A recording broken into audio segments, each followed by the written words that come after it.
Hi everyone, and welcome back to my channel. I'm Perry, the writer and illustrator of the Floof and Feathers webcomic series, which is a slice of life comic about our real life pets.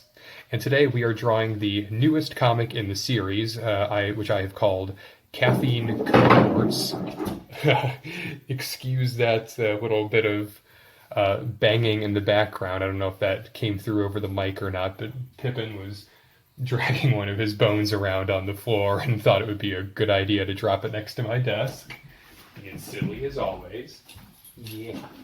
But this newest comic I have called Caffeine Cohorts. It is a continuation of a previous comic from this week. I didn't get a chance to do a video on that one, but you can, of course, still read the comic on my home site, floofandfeatherscomic.com. That one was where it was a story where Olivia got into one of our coffee cups and drank the whole thing, and essentially, as you probably saw from the image, kind of turned into Hypnotoad from Futurama from being hyped up on caffeine. This, of course, I just want to preface this by saying that it's just for comedy purposes. Olivia did not actually drink anyone's coffee. She has never had our coffee. That's not, of course, for lack of trying.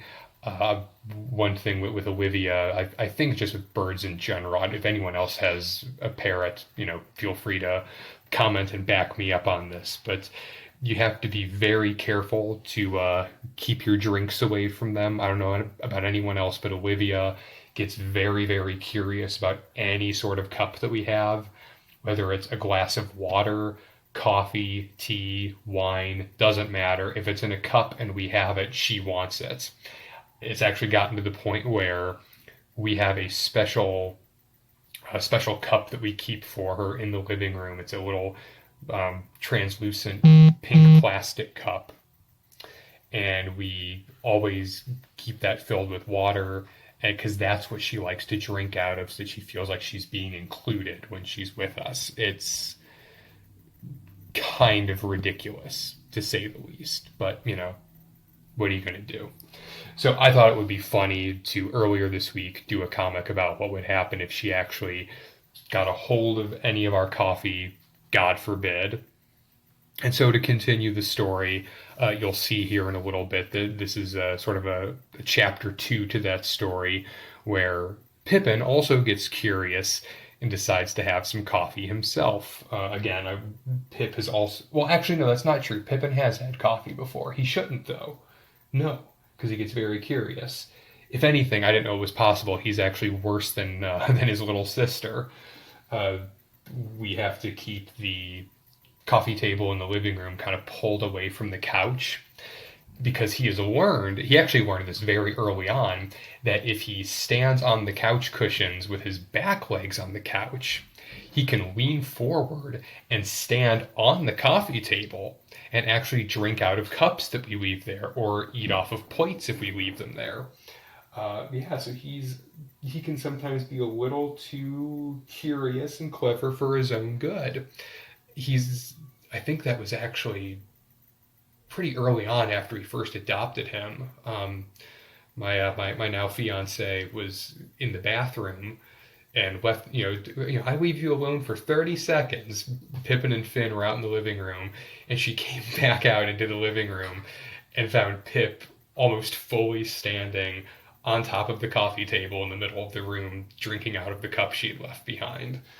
So we've learned to keep that table pulled well away from the couch when we're not in the room.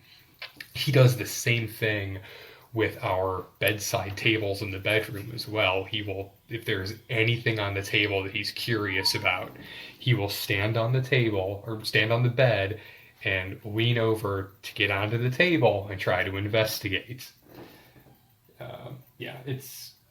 It's ridiculous and it's hilarious, but we still have to tell him no, he's not supposed to do that, even though it is absolutely hilarious when he does it. So with that being said, knowing that that's what he's like, it's just sort of seemed like the natural progression of the story. Olivia got coffee. And of course, Pippin, with his natural curiosity, he would probably want to try it as well.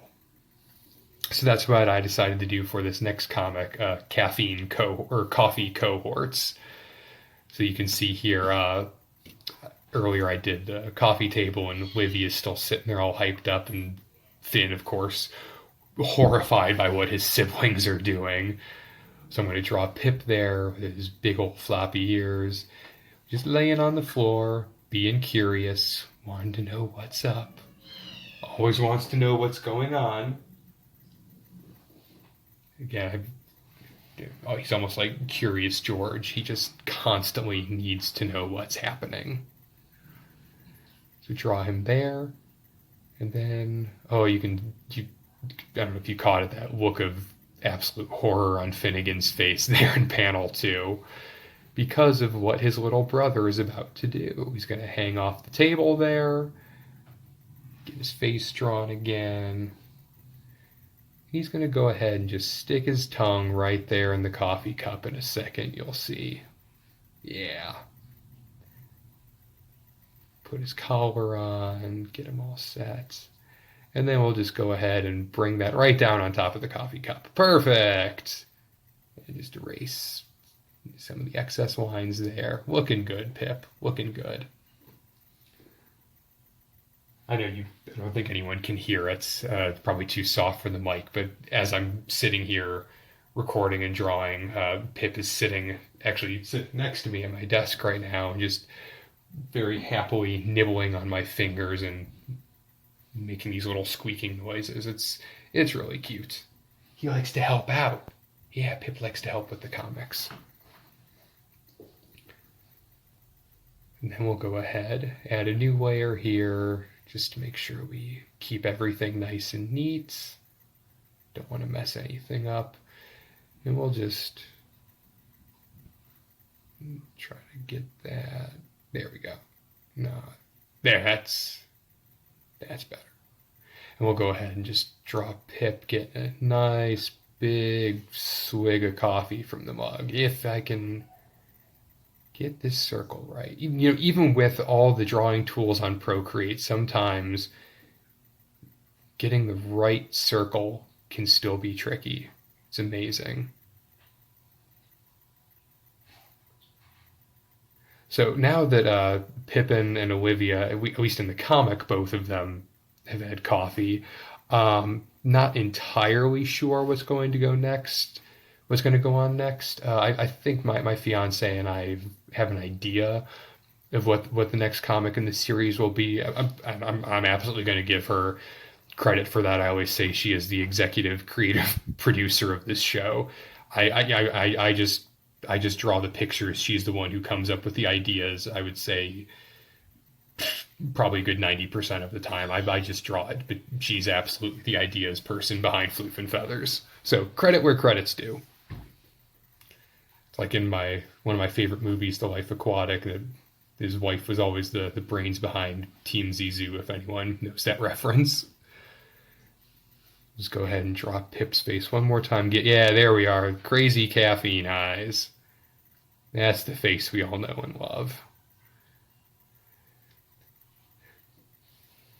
So if you like seeing the sketch of this comic coming together, there will be a full-length drawing video posted on Patreon for all of my supporters. If you want to go check that out, you'll be able to see the outlining process, the final coloring, and the text balloon that is added as well if you want to head on over to Patreon and check that out.